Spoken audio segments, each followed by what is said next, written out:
The desert wind howled like a wounded animal, whipping sand across the cracked asphalt of Route 66's forgotten stretch. It was just past midnight when the headlights of a battered pickup truck pierced the darkness, illuminating a nightmare no one should witness.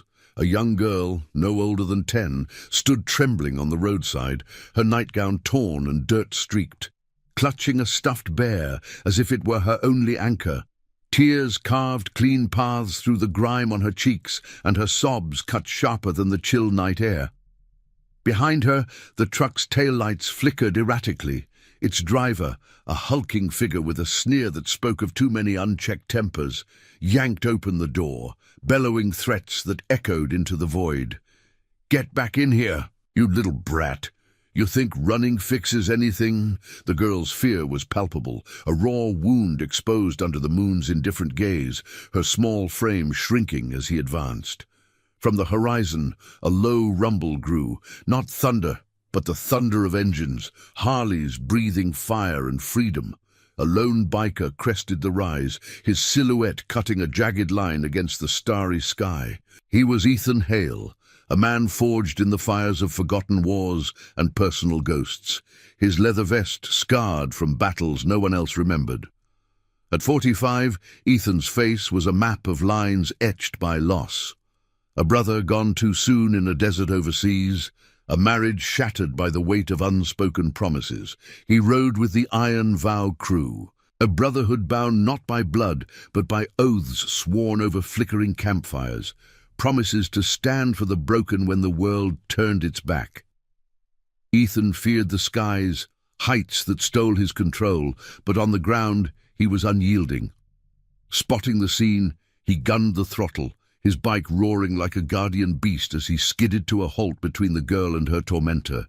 The driver spun, fists clenched, eyes narrowing at the intruder. "Mind your own road, biker trash," he snarled, stepping forward with the arrogance of a man used to winning without consequence. Ethan dismounted slowly, his boots crunching gravel, the chain on his wallet jingling like a warning bell. He didn't reach for the knife tucked in his boot or the pistol holstered under his jacket. Violence was a last resort for men like him, a betrayal of the code that had kept him alive. Instead, he locked eyes with the girl, his voice steady as desert stone. "Hey, kid, you okay? What's your name?" She hesitated, then whispered, "Lila," her voice breaking like fragile glass. The driver lunged, but Ethan was faster, sidestepping and grabbing the man's arm in a grip honed by years of hauling freight and holding lines in the sand. "Walk away," Ethan said, low and final. "This ends now." What happened next would bind them in ways neither could foresee. A promise whispered in the pre-dawn light that would drag Ethan from his safe world of chrome and open roads into the uncharted terror of the skies. The driver backed off, muttering curses, but the damage was done. Lila's eyes held a plea that pierced Ethan's armored heart. He knelt, offering his bandana to wipe her face. "You're safe now, I promise." That word, promise, hung heavy, echoing the vow he'd made to his fallen brother. Protect the innocent, no matter the cost. As sirens wailed in the distance, Ethan called his crew, and by sunrise, 20 riders encircled the scene, a wall of leather and loyalty. They ensured Lila reached her frantic mother at a roadside diner, the air thick with the scent of coffee and exhaust. But in the quiet aftermath, as Lila hugged him fiercely, Ethan felt the weight settle. Her family was scattered, her father lost to some vague illness far away, and now whispers of custody battles laced with corruption threatened to tear her from safety. "Will you come if I need you?" she asked, her small hand in his. He nodded, sealing it without thought. Always. Weeks blurred into months, the incident fading into Ethan's routine of long hauls and crew meets under neon-lit bars. The Iron Vow gathered in their desert compound, a sprawl of trailers and garages where the air smelled of oil and sagebrush. Ethan led rides for charity, mended bikes for veterans, lived by the creed that honor wasn't loud, but enduring. Yet the promise nagged, a quiet storm. Then, one rain-lashed evening, his phone buzzed on the scarred wooden table of his trailer. The screen glowed with an unknown number, but the voice on the other end shattered the calm. "Mr. Hale, it's Lila's mom, Sarah. She's gone missing. They say it's a mix-up with the courts, but I know it's more. Corrupt folks pulling strings. She's being taken to a facility out east by plane. I can't afford to fight it alone." Sarah's words trembled, laced with desperation. Ethan gripped the phone.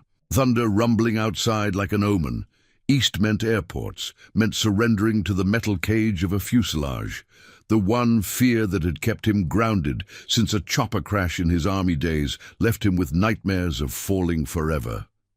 He paced the trailer, the floorboards creaking under his boots, the scent of stale coffee mingling with his unease. Flying wasn't just heights. It was vulnerability, a loss of the wind in his face, the control of the throttle. But Lila's face flashed, those wide eyes trusting him in the desert night. The crew gathered as he explained, faces shadowed in the lamplight. "Brother, you don't have to," said Marcus, his old war buddy and vice of the vow, clapping a hand on Ethan's shoulder. "We'll find another way." But Ethan shook his head, the decision crystallizing like frost on his bike's tank. A promise is a promise. She's family now. By dawn, he'd booked the ticket, his stomach twisting as he stared at the confirmation. The crew saw him off at the small regional airport, engines idling in a farewell roar that drowned his doubts. "Ride safe up there," Marcus called, half joking. Ethan forced a grin, but inside, terror clawed. Boarding was a blur of sterile lights and echoing announcements, the plane's hum vibrating through his bones like an accusation. He claimed a window seat, knuckles white on the armrests, staring at the tarmac as if it might vanish. The cabin filled with strangers, business types tapping screens, a family with laughing kids, while Ethan sweated through his jacket, the recycled air tasting of regret. Takeoff was agony. The ground fell away and with it his anchors. Turbulence jolted him mid-flight, each dip a reminder of that long-ago crash, ghosts whispering of failure. He closed his eyes, breathing deep, clinging to Lila's promise like a lifeline. Hours stretched, the pilot's voice crackling over the intercom with routine updates until something shifted. A shadow fell across his row, and Ethan looked up to see the captain, tall, silver-haired, with a face etched by winds of his own, standing there, holding a small, weathered envelope. "Mr. Hale," the pilot said, his tone warm but grave, eyes meeting Ethan's with an intensity that cut through the fear. "I was asked to deliver this, from the ground crew back home." Ethan's hands shook as he took it, the paper soft from travel.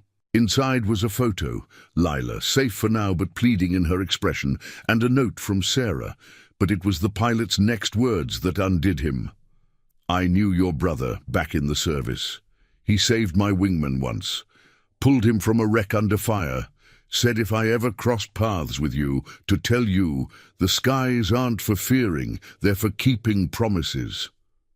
The captain's voice cracked, and Ethan felt the dam break, tears blurring the cabin lights. In that moment, mid-flight over endless clouds, the terror melted into something profound, a bridge between earthbound loyalty and the vast unknown, pulling him toward the fight that would test every vow he'd ever made. The plane dipped through a layer of wispy clouds, the engine's steady drone, now a reluctant companion to Ethan's racing thoughts. He clutched the envelope tighter, the pilot's words replaying like a loop of old film reel, his brother's name spoken aloud after years buried in the silence of memory. Tears dried on his cheeks, leaving salt tracks that itched under the cabin's dry air. But the fear that had gripped him at takeoff had loosened its hold, replaced by a fierce resolve. The captain had returned to the cockpit with a nod that felt like passing a torch, leaving Ethan to stare out the window at the patchwork of earth below. Rivers snaking like veins, cities glowing like distant campfires. For the first time since buckling in, he felt the sky not as an enemy, but as a vast road leading him forward. Descent brought the familiar jolt of reality. The landing gear whined against the runway, tires screeching as the jet taxied to the gate under the harsh floodlights of Eastern Regional Airport. Ethan unbuckled with trembling hands, the scent of jet fuel seeping through the vents, mingling with his own sweat-soaked leather. He shouldered his duffel, packed light with a change of clothes, his iron vow patch sewn defiantly on the strap, and shuffled into the aisle, avoiding the curious glances of passengers who had noticed his quiet breakdown. The terminal was a sterile maze of echoing footsteps and fluorescent buzz, but to Ethan it hummed with urgency. Sarah had texted coordinates. A nondescript government building on the city's outskirts, the kind of place where promises went to die under layers of red tape and shadowed deals. Outside, the night air hit him like a slap. Humid and thick, carrying the tang of rain-soaked concrete and distant traffic. No bike waited. Instead, he hailed a cab, the driver's radio crackling with static-laced news about local scandals, whispers of officials bending rules for favors. Ethan leaned back, the vinyl seat sticking to his jacket, and dialed Marcus. "Landed in one piece," he said, voice rough from disuse. "Feels like I've crossed into enemy territory." Marcus's laugh rumbled through the speaker, warm as engine heat. "You flew, brother. That's victory enough. Crew's mobilizing. 20 of us gearing up to ride out if you give the word. What's the play?" Ethan glanced at the passing neon signs, blurred by speed. "Recon first. This place reeks of the kind of rot we swore to burn out. Keep lines open." Hanging up, he felt the weight of the vow's loyalty anchor him, a chosen family stretching across miles like an invisible chain. The cab pulled up to the facility as dawn painted the sky in bruised purples, the building squatting behind chain-link fences topped with razor wire. A concrete fortress masquerading as a care center. Signs proclaimed it the Harmony Relocation Institute, but the air hummed with falsehoods, guards patrolling with clipboards instead of smiles, windows barred like afterthoughts. Ethan paid the driver and approached the gate, his boots thudding against the gravel path, heart pounding in rhythm with the distant hum of generators.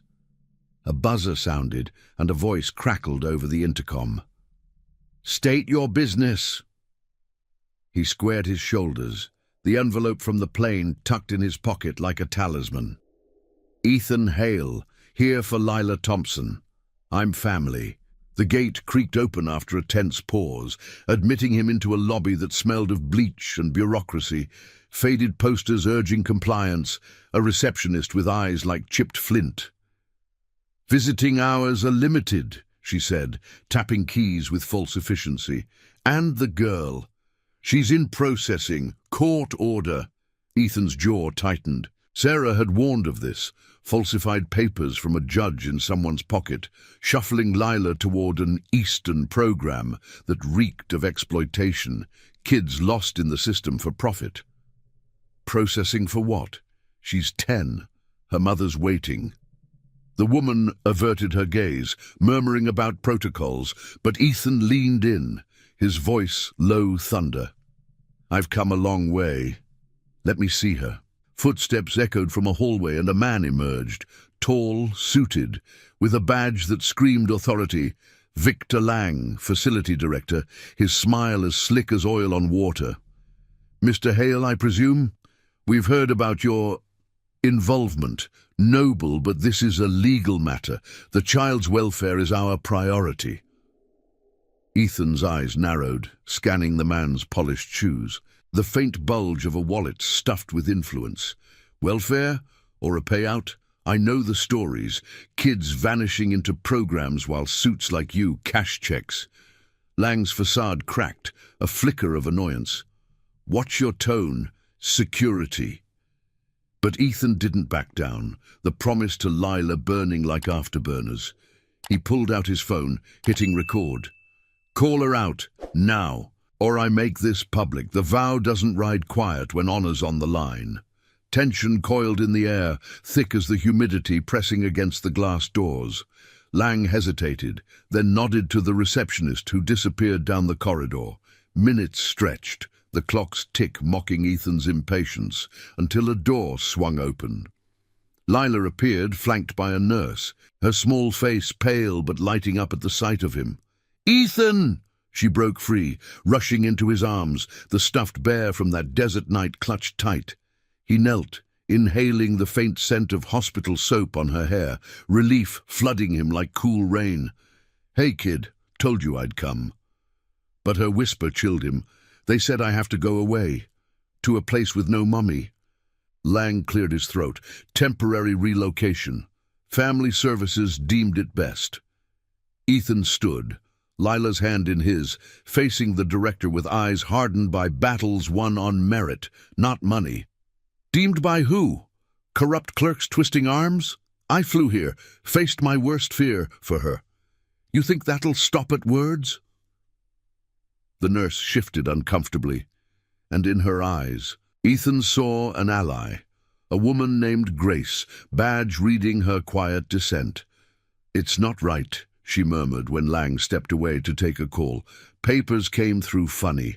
I pulled strings to delay, but—" Her voice trailed, laced with the weight of her own buried promises, perhaps to a child lost long ago. As the sun crested, casting long shadows across the lobby, Ethan's phone buzzed. Marcus. With news, the crew had dug up dirt, connections to a ring siphoning kids for labor fronts, shielded by local power. "We're riding east. Hold the line." Ethan nodded to himself, the facility's walls closing in like a trap. But with Lila beside him, the fear of heights seemed trivial compared to this fight. The corruption that preyed on the vulnerable, the oaths that demanded he stand unyielding. Lang returned, face smug. "Time's up. Sign the waiver or it's trespassing." Ethan smiled faintly, a biker's edge glinting. "Not without her. This promise, it doesn't bend. And now, I invite you to leave in the comments where you're watching from and the exact hour you heard this story. We wish to know how far these northern confessions travel and at what moments they reach you. The lobby's fluorescent lights buzzed like angry hornets, casting harsh shadows that danced across Victor Lang's face as he straightened his tie, his smugness hardening into something colder. Ethan held Lila close, her small fingers digging into his vest, the fabric still carrying the faint scent of jet fuel and recycled cabin air. The director's eyes flicked to the security guard hovering by the exit, a burly man with a radio clipped to his belt. But Ethan didn't flinch. Years on the road had taught him that real power wasn't in badges or barriers. It was in the quiet stand, the unbreaking line drawn in the dust. "Waiver or not," Ethan said, his voice a low rumble echoing off the linoleum floors.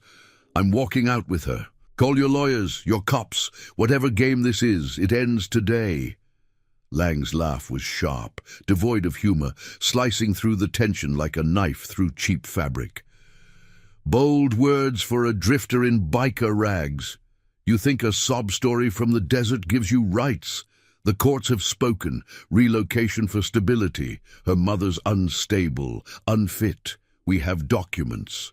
He slid a folder across the reception desk, papers crisp and official-looking, stamped with seals that gleamed under the lights. Ethan didn't touch it. Instead, he glanced at Grace, the nurse whose earlier murmur had cracked the facade. She stood, frozen, her scrubs whispering as she shifted, eyes darting between Lila's trembling form and the hallway beyond. The air hung heavy with the sterile tang of antiseptic, undercut by the distant hum of ventilation fans, like the facility itself was breathing lies. Lila tugged at Ethan's hand, her voice a whisper hot against his side. "Don't let them take me, Ethan. They said it's for school, but the other kids cry at night. Her words hit like gravel under tires, stirring the ghosts Ethan carried. The brother who'd promised to watch his back in the sands, only to vanish in a blast of fire and regret. He knelt again, leveling his gaze with hers, the lobby's chill seeping through his jeans. "Listen, kid. Promises aren't paper, they're iron. You and me, we're riding this out." She nodded, clutching her bear tighter, its button eyes staring blankly at the unfolding storm. Grace stepped forward then, her movements deliberate, like a woman testing thin ice.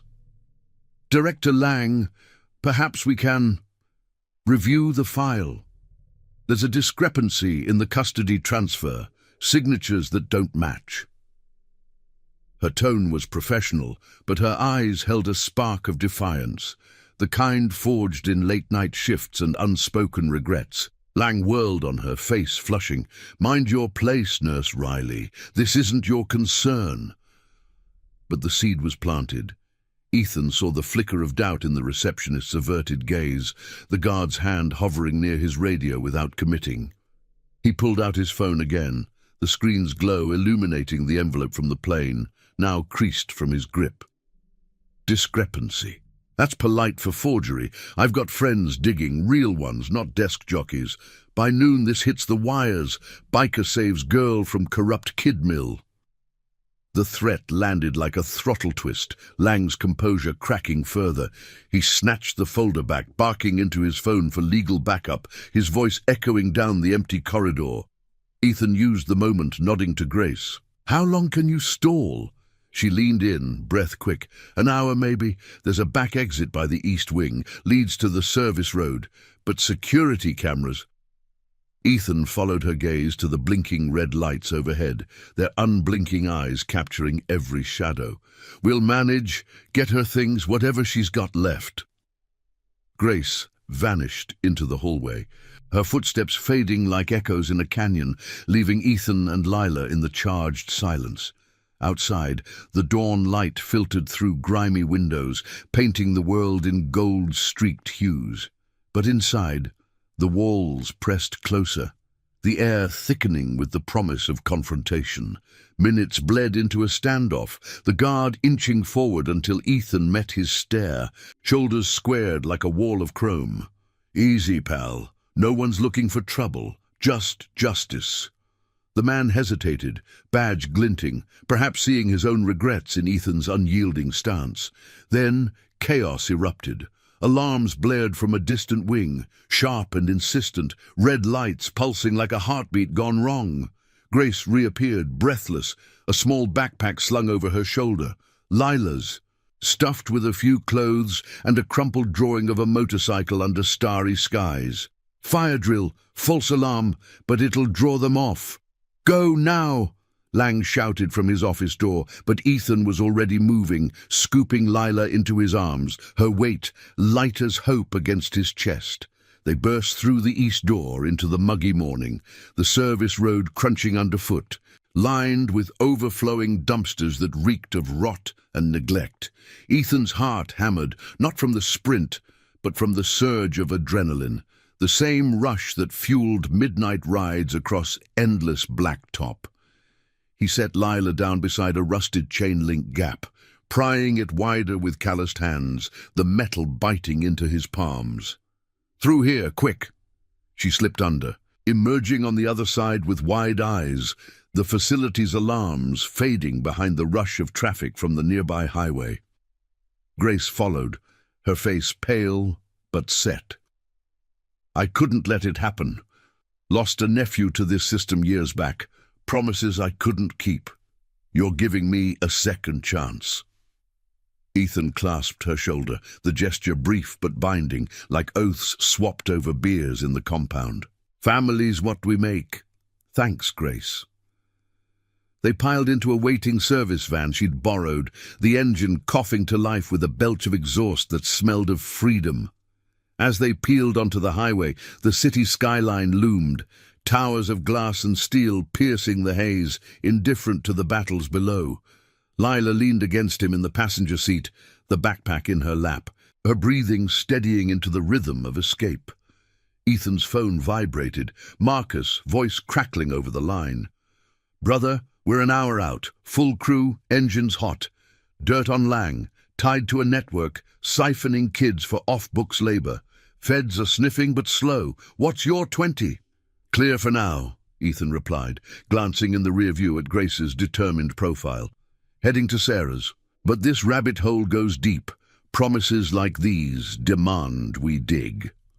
The van merged into traffic, horns blaring like distant thunder, the sun climbing higher and burning away the night's doubts. Yet beneath the relief, tension coiled anew. Lang wouldn't let go easy, and the skies Ethan had conquered felt small compared to the storm brewing on solid ground. Lila's hand found his, small but fierce. "You kept your word." He squeezed back, the road stretching ahead like an open throttle, "and we'll keep fighting, for all of us." But as the miles ticked by, a shadow crossed the horizon, not clouds, but the glint of pursuit. Black sedans weaving through lanes, too purposeful for chance. The fight for redemption had only just ignited, pulling Ethan deeper into a web where loyalty was the only true weapon, and broken promises the deadliest traps. The van's tires hummed against the cracked interstate, devouring miles under a sky turning slate grey with the threat of afternoon storms. Ethan gripped the wheel, his knuckles pale against the worn plastic. The engine's growl, a poor substitute for the familiar roar of his Harley left behind in the desert dust. Lila sat wedged between him and Grace in the front, her backpack clutched like a shield, the stuffed bear peeking from its folds. The air inside was thick, with the scent of fast food wrappers from the glove compartment and the faint, acrid tang of fear sweat. Grace twisted in her seat, scanning the rearview mirror every few seconds, her nurse's scrubs rumpled and stained from the hasty escape. Those sedans, 2 of them, black, unmarked. Lang's muscle, no doubt. They hung back at the light, but they're closing. Ethan nodded, jaw set like forged steel, his eyes flicking to the side mirror where the pursuit glinted like predators in the haze. The highway stretched eastward, flanked by billboards faded to ghosts, promises of diners and motels that never delivered. Sarah's place was still 40 minutes out, a modest apartment in the city's frayed underbelly, but every mile felt like threading a needle in a gale. His phone buzzed on the dash, Marcus's name lighting the screen. "Talk to me," Ethan answered, voice clipped over the road noise. "Brother, we're pushing hard, engines screaming across state lines. Got a tail on our end too, county mounts sniffing the wind. That dirt we dug? Lang's not just a suit. He's got hooks in the mayor's office, funneling kids to shadow ops, factories, farms, places where little hands mean big profits. Feds are circling, but they're bought or blind. You secure?" Marcus's words crackled, laced with the wind-whipped static of a rider convoy. "Not yet," Ethan replied, accelerating as a semi-truck lumbered past, its shadow swallowing the van briefly. "Got the girl, and a new ally, nurse who flipped the script. But we're hot. Need a diversion." Lila whimpered softly, her hand finding Ethan's arm, small fingers tracing the iron vow patch on his sleeve like a talisman. He covered her hand with his free one, the warmth grounding him amid the chaos, a silent vow passing between them. No more running alone. Grace leaned forward, her voice steady despite the tremor in her hands.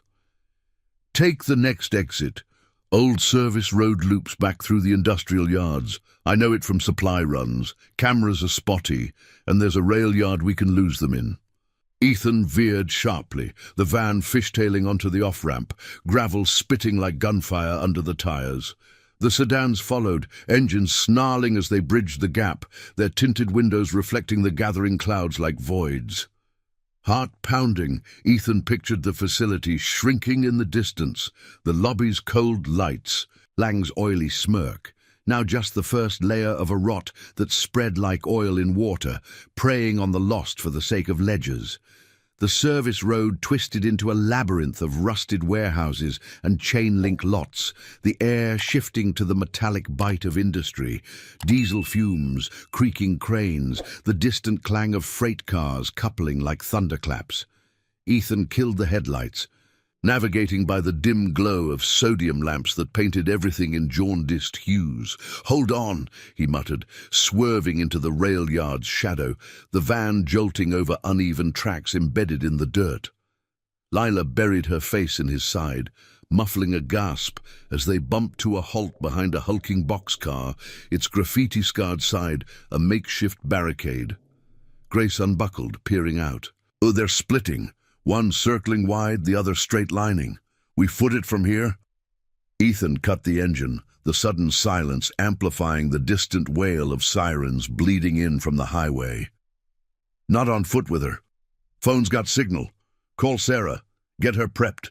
Marcus, you hearing this?" He switched to speaker, the biker's voice booming softly. "Loud and clear. Diverting to your ping. 10 mics out. Stall if you can. We're your thunder."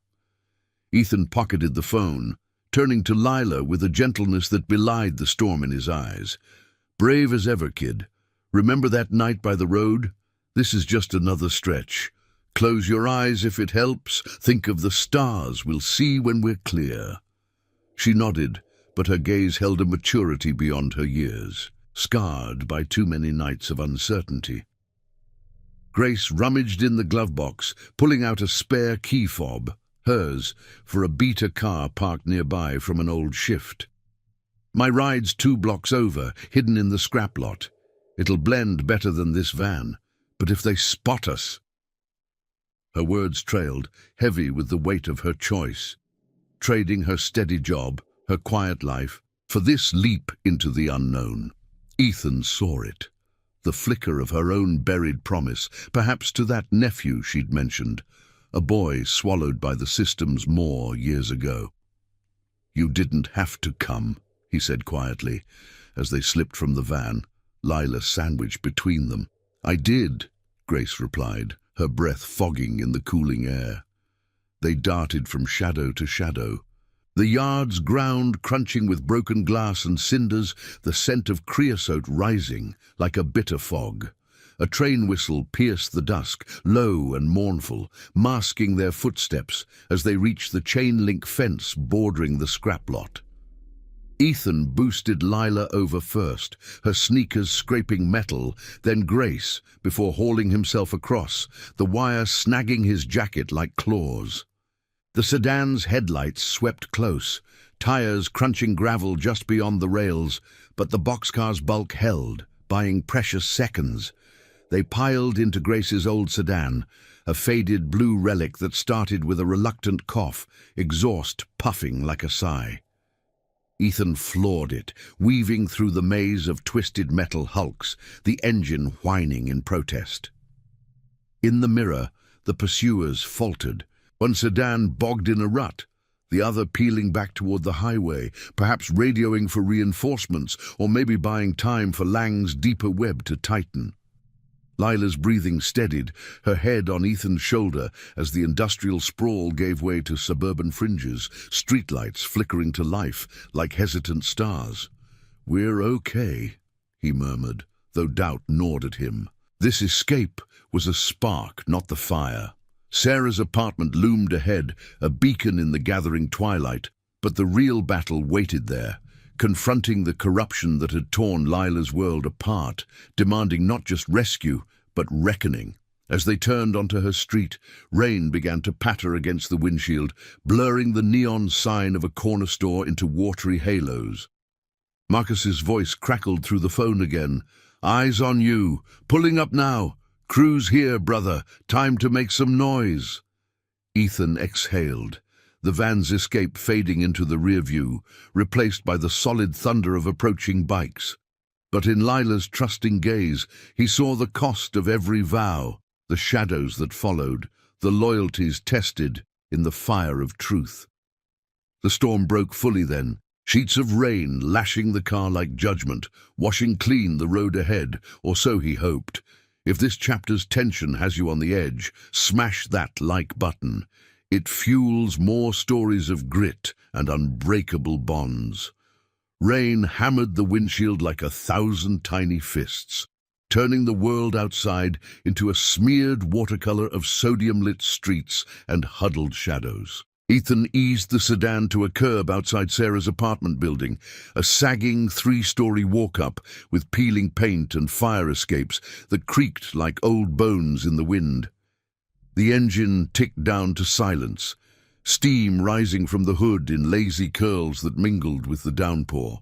Lila stirred beside him, her cheek pressed against his damp jacket, the rhythm of the wipers lulling her into a fragile sleep. Grace sat rigid in the passenger seat, her fingers twisting the hem of her scrubs, the fabric now clinging like a second skin from the rain they'd dodged.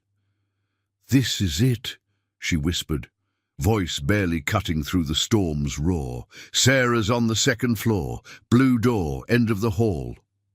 Ethan nodded, scanning the rain-slicked alley across the street where the first glimmers of headlights pierced the veil. Marcus and the Iron Vow, rolling in like ghosts on 2 wheels. Their engines growled low, muffled by the deluge. A convoy of 10 bikes forming a protective semicircle, leathers glistening under the assault. Marcus dismounted first, his boots splashing through puddles as he approached the car, helmet tucked under one arm, rain streaming down his weathered face like tears he wouldn't shed. "Brother," he said through the cracked window, clapping Ethan's shoulder with a grip that spoke volumes. No questions, just unbreakable trust. "We cleared the highway tails. Looks like they scattered, but Lang's calling in markers. Words out on a missing ward alert. We got maybe an hour before badgers swarm." Inside, the building smelled of mildew and microwave dinners, the stairwell's fluorescent bulb flickering like a dying firefly. Ethan carried Lila up the steps, her weight a comforting anchor against the chill seeping through the walls, while Grace and Marcus flanked them, shadows merging into one defiant unit. Sarah flung open the door before they knocked, her face a mask of exhaustion and fierce relief, eyes red-rimmed, hair tangled from nights of worry, but her arms outstretched like a lifeline. "Lila! Oh, God!" She scooped her daughter from Ethan's hold, burying her face in the girl's damp curls, the reunion a quiet sob that echoed down the narrow hall. The apartment was a cramped haven, threadbare couch, stacks of unpaid bills on a coffee table scarred by coffee rings, the air heavy with the scent of chamomile tea and desperation. They gathered in the dim living room, rain lashing the single window like an impatient audience. Sarah set Lila on the couch with a blanket, the girl blinking awake, her bear propped beside her like a sentinel. "You did it," Sarah breathed, turning to Ethan, her hands trembling as she gripped his arm. "I thought, after the courts twisted everything, after my ex's family pulled strings."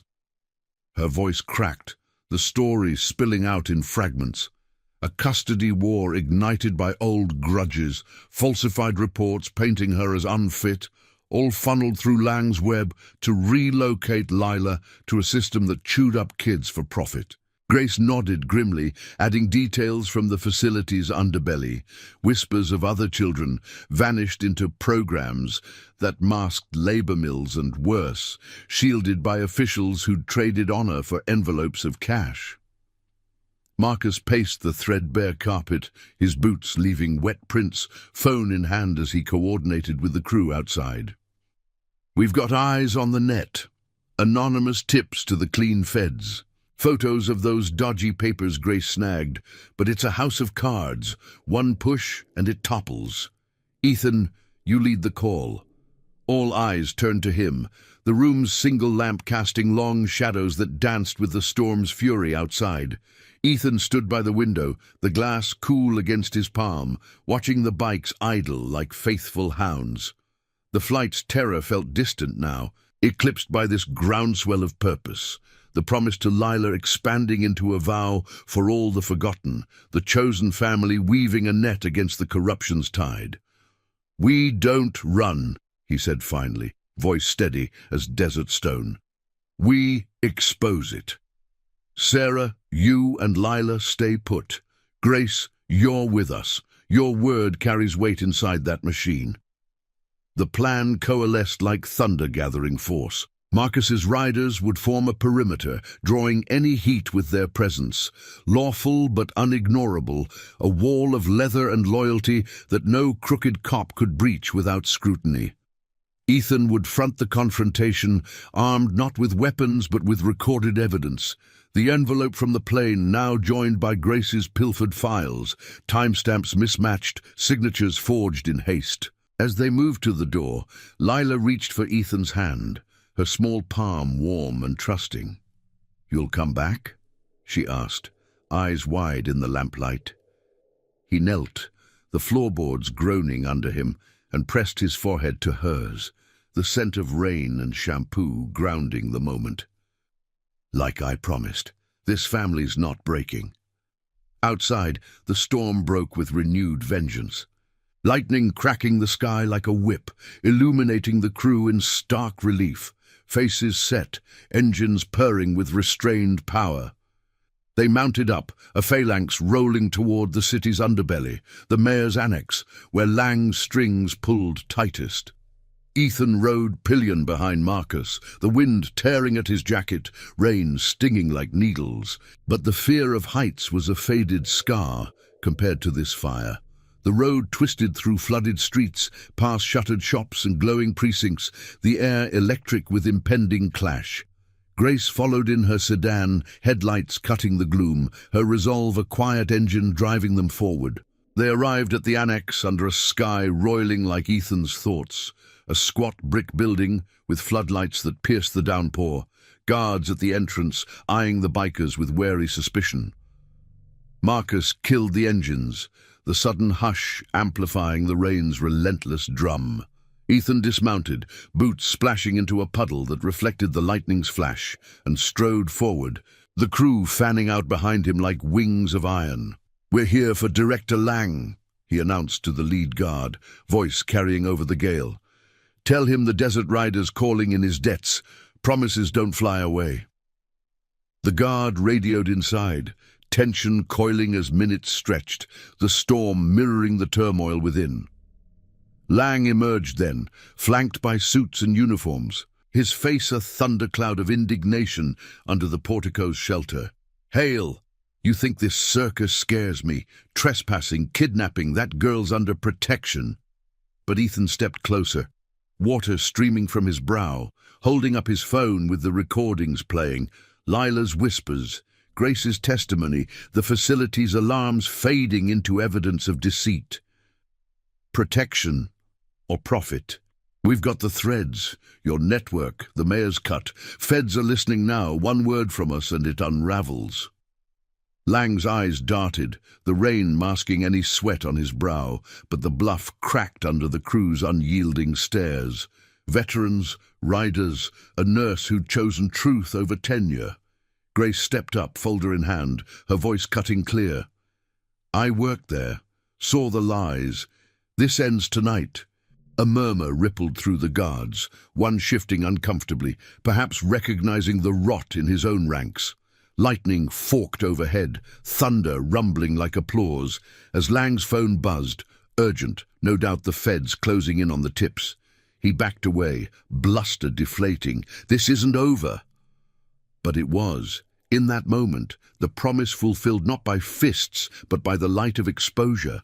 Loyalty, standing tall against the flood. Ethan turned back to the crew, rain washing clean the night's grime, Lila's face flashing in his mind as a beacon. Yet, as sirens wailed in the distance, not pursuit, but reinforcements for justice, he felt the web's deeper strands tugging, loose ends that demanded one final ride, one last stand for the innocent still caught in the shadows. The storm raged on, but the chosen family's bond burned brighter, pulling them toward dawn's hard-won light. The thunder rolled away into the distance, leaving a hush broken only by the patter of lingering rain on the annex's concrete steps. Ethan stood drenched under the floodlights, his leather jacket heavy with water, clinging like a second skin as the crew formed a silent ring around him. Lang had retreated into the building's maw, his parting glare swallowed by the closing doors, but the air hummed with the aftermath. Sirens swelling closer, not as hunters, but as harbingers of unraveling secrets. Marcus clapped Ethan's back, his grin fierce through the wet strands of hair plastered to his forehead. "You stared down the snake, brother. That's how we ride." Grace clutched the folder to her chest, rain blurring the ink on its edges, her eyes shining with a mix of exhaustion and triumph, the quiet victory of a promise reclaimed. Federal agents spilled from unmarked cars moments later, badges flashing like lightning's echo, their voices cutting through the downpour with clipped authority. "Mr. Hale, Nurse Riley, we've been tracking this for months. Anonymous tips lit the fuse." The lead agent, a woman with a no-nonsense braid and eyes sharpened by too many shadowed cases, took the folder from Grace without a word, flipping through pages that detailed the web.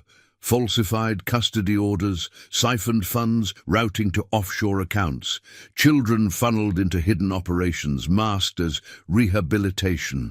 Lang's name starred at the center, threads linking to the mayor's office, a rot that had festered unchecked until this night. Ethan watched as agents swarmed the annex, the building's lights flickering like a cornered animal's last gasp. No shots fired, no chains rattling, just the steady march of truth, pulling the veil from corruption's face. Back at Sarah's apartment, the storm had eased to a drizzle, the air inside thick with the aroma of hot cocoa steaming on the stove, a small ritual Sarah insisted on, her hands steady now as she stirred mugs with a mother's resolve. Lila perched on the couch, wrapped in a dry blanket, her bear propped against a pillow, eyes wide, but no longer shadowed by fear. The crew filtered in, dripping trails across the threshold, their presence filling the cramped space with the scent of wet leather and engine oil, a comforting reminder of roads traveled together. Marcus hung his helmet by the door, exchanging nods with Sarah, while Grace knelt beside Lila, smoothing her hair with a tenderness born of her own scars. "You were so brave," she whispered, and the girl beamed, the weight of the facility lifting like mist in sunlight. Ethan lingered by the window, the city lights smudging through the rain-streaked glass, his reflection a ghost, etched with lines softened by the night's forge. The flight replayed in fragments, the terror of ascent, the pilot's words bridging his brother's legacy to this moment, tears that had washed away isolation. He'd feared the skies for their vast indifference, the loss of ground beneath him, but up there, suspended, he'd found a new horizon, promises that soared beyond chrome and asphalt. Sarah approached, handing him a mug, steam curling like desert smoke. "I don't know how to thank you," she said, voice thick. "They had her papers ready, said I'd lose her forever. But you flew. For her." He took the mug, the warmth seeping into his palms, and met her gaze. "Family's not given, it's chosen. Lila's got us all now, iron vow included." Lila tugged at his sleeve, pulling him down to sit beside her, the couch sagging under their weight. "Tell me about the plane," she said, curiosity sparking in her eyes like stars breaking through clouds. Ethan chuckled, the sound low and genuine, settling her against his side. "It was loud, kid, engines rumbling like 100 Harleys taking off, but up high you see everything. Rivers like silver threads, cities like fireflies. Scary at first, but it showed me the world's bigger than fears." She nestled closer, the blanket's edge brushing his arm, and in that quiet, the room filled with stories.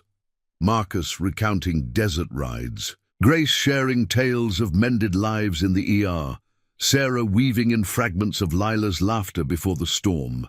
The crew listened, bonds tightening like well-oiled chains, a chosen family forged in the crucible of loyalty. Hours later, As dawn crept in, with pale fingers through the blinds, the agents returned with confirmation. Lang in cuffs, the mayor's office under raid, the network's threads snapping one by one. Children like Lila, lost in the shuffle of bureaucracy, would be traced, reunited, the system's wounds laid bare for healing. Grace's testimony sealed it, her voice steady over the phone lines, earning her not just justice, but a nod from the feds, a role in oversight, turning her regrets into reform. Ethan stepped outside for air. The pavement slick and shining, the cruise bikes lined up like sentinels under the clearing sky. Marcus joined him, lighting a cigarette that glowed orange against the grey. "You conquered the air, brother. What's next? Wings on your Harley?" Ethan shook his head, a faint smile cracking the weariness. "Ground's home, but promises, they take you anywhere." The sun broke fully then, gilding the rooftops in gold, the rain's gift washing the streets clean. Lila ran out, barefoot and beaming, hugging Ethan's legs before dashing back inside with a giggle. In her wake, he felt the scars lighten, not erased, but honored. His brother's vow echoed in every stand he'd taken, the fear of falling transformed into the strength to rise. The iron vow revved to life, engines purring farewell, but Ethan knew this ride circled back, not to isolation, but to a web of kin stretching east and west. Sarah waved from the door, Lila beside her, their silhouettes a promise kept, unbreakable as dawn. As the convoy pulled away, Ethan rode pillion once more, the wind drying his jacket, carrying the scent of wet earth and fresh starts. The road unfurled ahead, endless and true, a testament to honor's quiet roar. In the end, redemption wasn't a destination. It was the journey, fueled by oaths that outlasted storms, binding the broken into something whole. Thank you for riding this journey with us. If stories of unbreakable promises and chosen family touch your heart, hit that subscribe button and turn on notifications. We've got more tales of grit and grace coming your way.